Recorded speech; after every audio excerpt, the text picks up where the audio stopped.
In our Simbang Gabi novena, part of our dedication supposed to be is to listen to the Word of God and to really ponder and allow the Word of God to grow in us so that we will be truly prepared. And in our gospel for today, we are offered with an example of Zechariah. So let us now reflect following the reaction of Zechariah as the story goes on. The first reaction that we can find in Zechariah is being troubled and afraid. Kinabahan at natakot. This is the first reaction. And it is natural for us to experience also fear, especially when there is something that we are not familiar with. Zechariah was simply fulfilling his task as a priest in the temple, and then suddenly an angel appeared to him.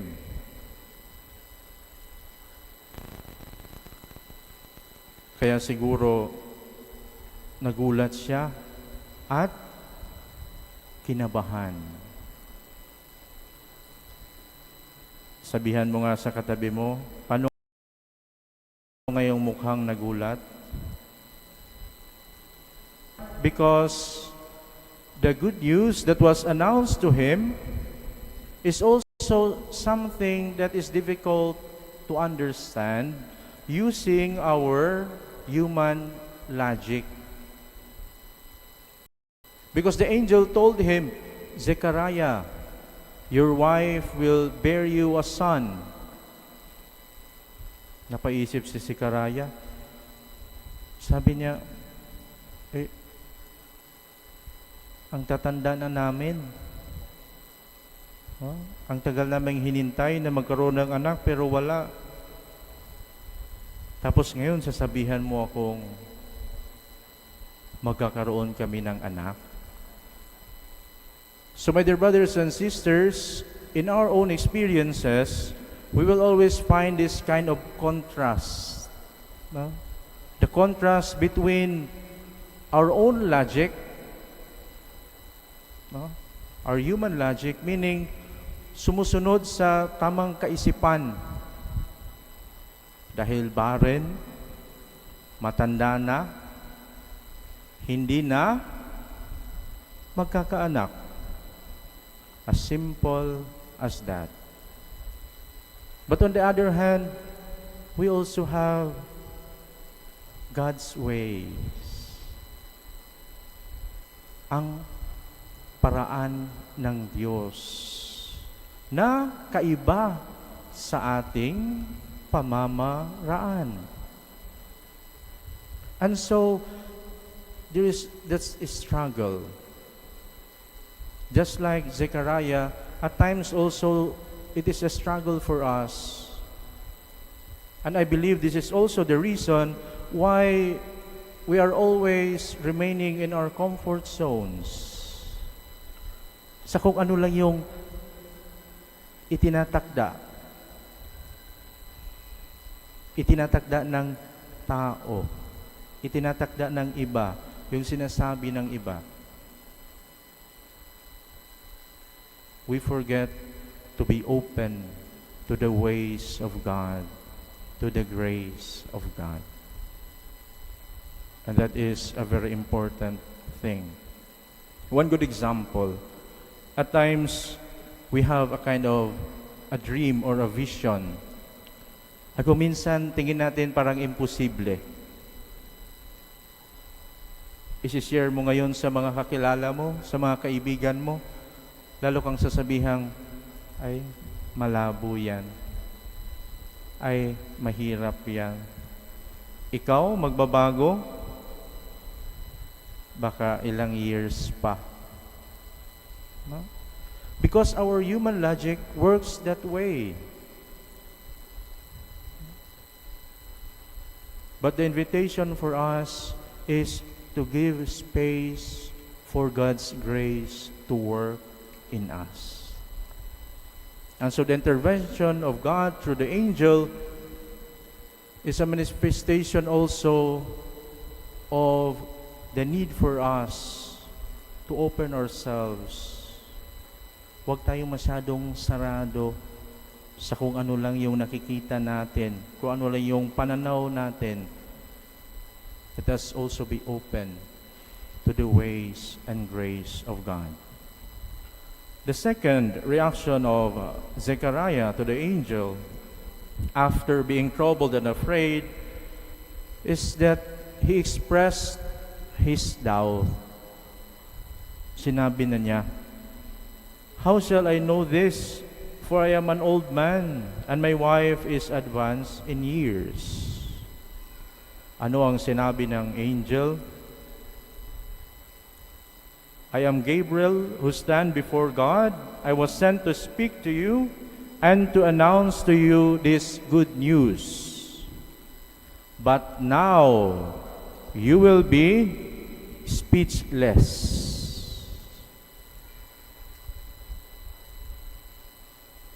Sinarado na ang bibig ni Zechariah.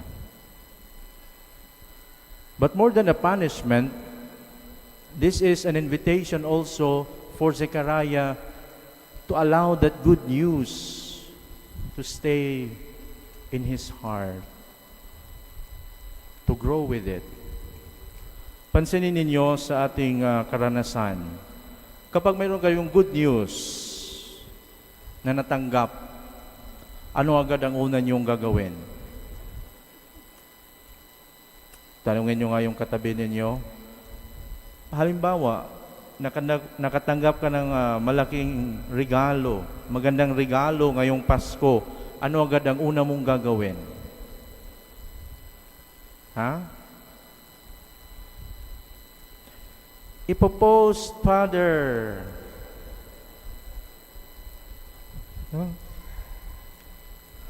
Ganyan tayo minsan o madalas kapag mayroon tayong natatanggap o nararamdaman, share agad sa iba. Masama ba yun, Father? Hindi naman sa masama. But we are not allowing the joy to be felt deep within us. Para bang ang hirap nating magpigil na magsabi.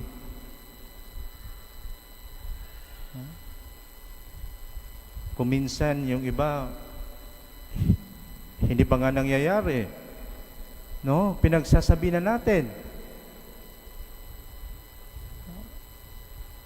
And so the reminder is to allow not only positive things, even try, kung minsan mahirap, kahit mga negative. No, kapag tayo ay nasasaktan, there is of course this tendency for us to share para matanggal. Gawin kaya natin yung opposite.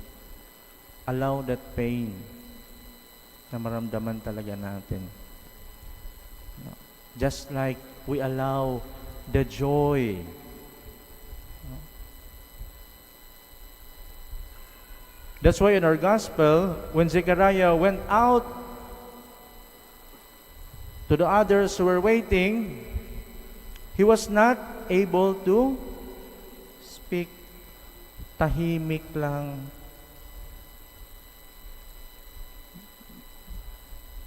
No? Kailan makakapagsalita si Zechariah? Sinong makakasagot? Hindi makapagsalita si Zechariah ng napakatagal. Kailan siya makakapagsalita? Medyo nag-advance na tayo. Ha? Kailan siya makapagsalita?